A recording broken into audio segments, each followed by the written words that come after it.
بسم اللہ الرحمن الرحیم۔ Subscribe now. قیامت کی قریبی اور بڑی علامات۔ حضرت حذیفہ بن اسد غفاری سے مروی ہے کہ ایک مرتبہ ہم پر آفتاب نبوت طلوع ہوا۔ اس وقت ہم آپس میں مذاکرہ کر رہے تھے۔ نبی صلی اللہ علیہ وآلہ وسلم نے پوچھا کہ تم لوگ کس موضوع پر مذاکرہ کر رہے ہو؟ لوگوں نے عرض کیا، ہم لوگ قیامت کا تذکرہ کر رہے ہیں۔ نبی صلی اللہ علیہ وآلہ وسلم نے فرمایا، قیامت اس وقت تک قائم نہ ہوگی جب تک کہ تم اس سے پہلے 10 علامتیں نہ دیکھ لو۔ پھر نبی صلی اللہ علیہ وآلہ وسلم نے دھوئیں، دجال، دابۃ الارض، سورج کے مغرب سے طلوع ہونے، حضرت عیسیٰ علیہ السلام کے نزول، یاجوج ماجوج اور 3 مرتبہ زمین میں دھنسنے کے واقعات پیش آنے کا تذکرہ فرمایا۔ ان میں سے ایک واقعہ مشرق میں پیش آئے گا، ایک مغرب میں اور ایک جزیرہ عرب میں، اور سب سے آخر میں وہ ایک آگ ہوگی جو یمن سے نکلے گی اور لوگوں کو ان کے جمع ہونے کی وجہ سے کی جگہ کی طرف دھکیل دے گی۔ تشریح حدیث میں نبی صلی اللہ علیہ وسلم نے قیامت کی 10 بڑی علامات بیان فرمائی ہیں، لیکن یہ بات واضح رہنی چاہیے کہ ان علامات کو بیان کرنے کا مقصد ترتیب زمانی کا خیال رکھنا مقصود نہیں ہے، اور نہ ہی یہ علامات زمانی ترتیب کے مطابق ہیں، بلکہ ان میں سے کچھ علامات وہ ہوں گی جو پہلے ظاہر ہوں گی اور کچھ علامات ان کے بعد ظاہر ہوں گی۔ یہاں ان علامات کی مختصر وضاحت درج کی جاتی ہے تاکہ حدیث کا مفہوم واضح ہو جائے، لیکن اس کے لیے ہم نبی صلی اللہ علیہ وسلم کی ترتیب میں تبدیلی پیدا نہیں کریں گے۔ چنانچہ سب سے پہلی علامت نبی صلی اللہ علیہ وسلم نے ایک دھواں قرار دی ہے۔ محدثین نے اس کی وضاحت میں تحریر فرمایا ہے کہ قیامت کے قریب ایک دن کہیں سے دھواں نکلے گا۔ وہ دھواں بڑھتے بڑھتے مشرق سے لے کر مغرب تک اور شمال سے لے کر جنوب تک پھیل جائے گا اور مسلسل 40 دن تک برقرار رہے گا۔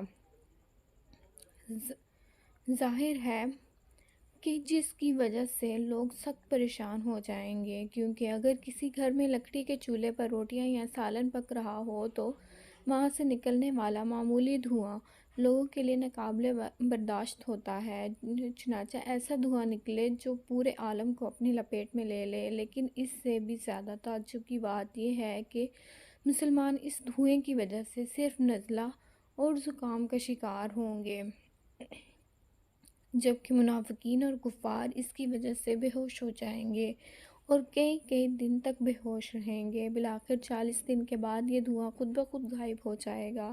دوسری علامت دجال کا خروج ہے۔ اس پر تفصیلی کلام عنقریب آیا چاہتا ہے۔ تیسری علامت دابۃ الارض کا خروج ہے۔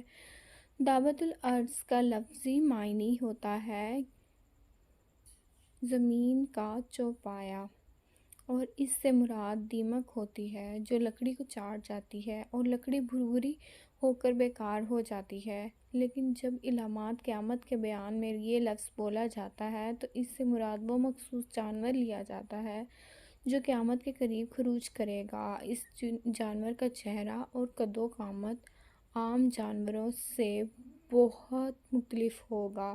قیامت کے قریب ایک دن حرم کعبہ میں زلزلہ آئے گا جس کی وجہ سے صفا پہاڑی شق ہو جائے گی اور اس میں سے یہ جانور نکلے گا۔ اس جانور کے ایک ہاتھ میں حضرت موسیٰ علیہ السلام کی لاٹھی اور دوسرے ہاتھ میں حضرت سلیمان کی انگوٹھی ہوگی۔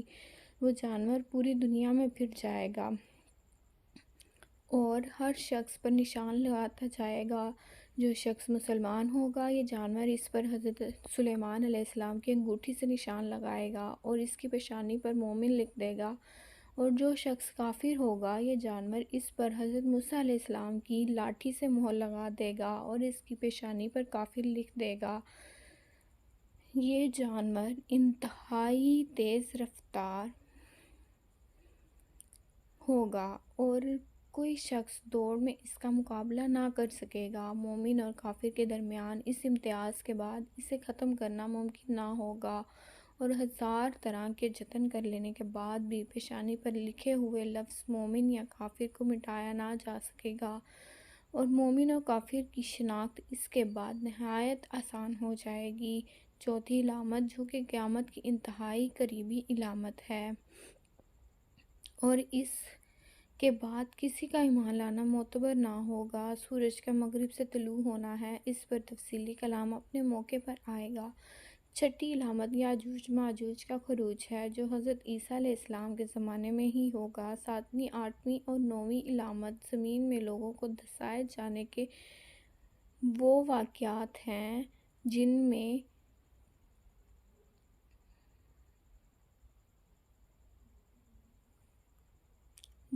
سے ایک مغرب میں، ایک مشرق میں اور ایک جزیرہ عرب میں پیش آئے گا۔ گو کہ ان علاقوں میں خسف کے ایسے واقعات بارہا مرتبہ پیش آ چکے ہیں، لیکن احادیث کے سیاق و سباق سے واضح ہوتا ہے کہ قیامت کے قریب پیش آنے والے ایسے واقعات ماضی کی نسبت بہت زیادہ ہولناک اور خطرناک ہوں گے۔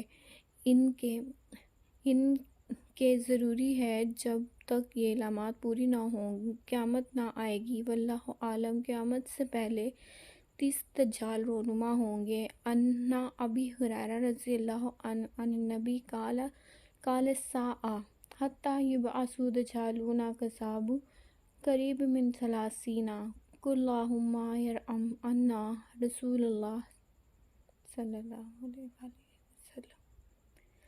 ترجمہ۔ حضرت ابو ہریرہ سے مروی ہے کہ نبی صلی اللہ علیہ وسلم نے فرمایا، قیامت قائم نہ ہوگی یہاں تک کہ کچھ دجال اور کذاب بھیج دیے جائیں جو 30 کے قریب ہوں گے، اور ان میں سے ہر ایک کا یہی گمان ہوگا کہ وہ اللہ کا رسول ہے۔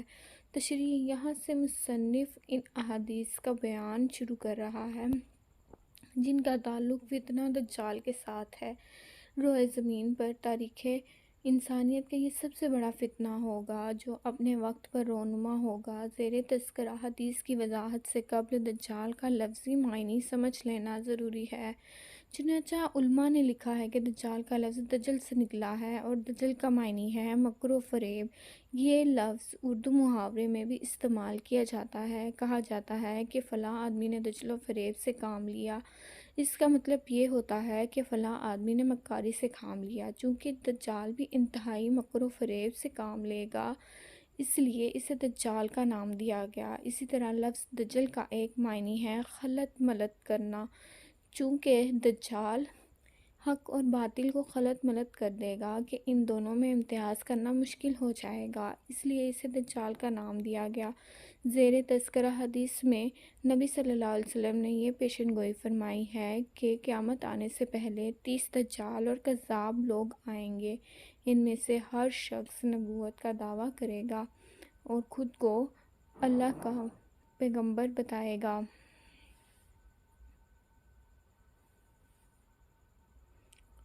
حالانکہ اللہ تعالیٰ نے نبوت اور رسالت کا سلسلہ جناب محمد رسول صلی اللہ علیہ وآلہ وسلم پر ختم فرما دیا، ان کے بعد کوئی نبی اور پیغمبر نہیں آئے گا، اور اگر کوئی شخص نبوت کا دعویٰ کرتا ہے وہ جھوٹا اور کذاب و دجال ہے۔ ایسے دجالوں اور کذابوں کا سلسلہ نبی صلی اللہ علیہ وسلم کے دربار سعادت سے ہی شروع ہو گیا تھا، اور پھر بہت سے قبطی لوگوں نے یہ تاج اپنے سر پر جمانے کی کوشش کی جس میں وہ بری طرح ناکامیاب ہوئے۔ ایسے لوگوں کی تعداد بہت زیادہ ہے، اور زیر تذکرہ حدیث میں 30 کا عدد تو کثرت بیان کرنے کے لیے کیا ہے، یا پھر نبی صلی اللہ علیہ وسلم کا مقصد یہ ہے کہ نبوت کا جھوٹا دعویٰ کرنے والے دجالوں میں سے 30 کذابوں کا فتنہ بہت زیادہ پھیل جائے گا، ان کے معتقدین کا دائرہ بہت وسیع ہو جائے گا، اور ان کے فتنے سے مسلمانوں کی اچھی خاصی تعداد متاثر ہوگی۔ بالآخر اللہ تعالیٰ انہیں اور ان کے ہم نواؤں کو تباہ و برباد فرمائے گا۔ ان کا سب سے آخری فرد وہ دجال اکبر ہوگا جو ان تمام دجالوں اور کذابوں سے بڑھ کر فتنہ ہوگا، اور اس کی وجہ سے مسلمانوں کی سخت آزمائش کی جائے گی۔ اس فہرست میں سب سے پہلا نام مسیلمہ کذاب کا ہے، جس نے نبی صلی اللہ علیہ وسلم کی حیات طیبہ میں نبوت کا دعویٰ کر دیا تھا، اور یمامہ کے لوگوں نے اس کی نبوت کو تسلیم کر لیا تھا۔ اسی طرح یمن میں اسود عنسی نے اسی دور میں نبوت کا دعویٰ کر دیا۔ سیدنا صدیق اکبر رضی اللہ تعالیٰ عنہ کے دور خلافت میں بنو اسد بن خزیمہ کے طلحہ بن خویلد نے نبوت کا دعویٰ کیا، اور بنو تمیم کی ایک عورت سجاد تمیمہ کو شوق چڑھا، اور اس مخبوط الحواس عورت نے بھی نبوت کا دعویٰ کر دیا۔ ان لوگوں کے واقعات مشہور اور لوگوں کو معلوم ہیں، اس لیے ان کی تفصیل میں ہم نہیں جائیں گے۔ تاہم اتنی بات واضح کرنا ضروری ہے کہ اسود عنسی تو نبی صلی اللہ علیہ وسلم کے دور باسعادت میں ہی مارا گیا تھا۔ مسیلمہ کذاب کو سیدنا صدیق اکبر رضی اللہ تعالیٰ عنہ نے کافر کردار تک پہنچایا، جبکہ طلحہ اور سجاد نے اپنے اس دعوے سے توبہ کر لی تھی۔ نبوت کا جھوٹا دعویٰ کرنے والے ان دجالوں کا سلسلہ چلتا رہا۔ شیطان کے چیلے انسانوں کی شکل میں شیطانیت اور گمراہی پھیلاتے رہے، لیکن ہر زمانے میں ان کے جھوٹ اور دجل و فریب کو واضح کرنے کے لیے اللہ تعالیٰ نے اپنے چند بندوں سے کام لیا اور لوگوں کے سامنے حق کو نمایاں کر دیا۔ ماضی قریب میں ایک مخبوط الحواس آدمی کے دل و دماغ پر بھی شیطان قابض ہوا اور اسے اس کام پر آمادہ کیا۔ چنانچہ پہلے تو اس نے مہدی ہونے کا دعویٰ کیا، پھر اس نے مسیح اللہ کا دعویٰ کر دیا، پھر چھلانگ لگائی تو نبوت کا دعویٰ کر بیٹھا۔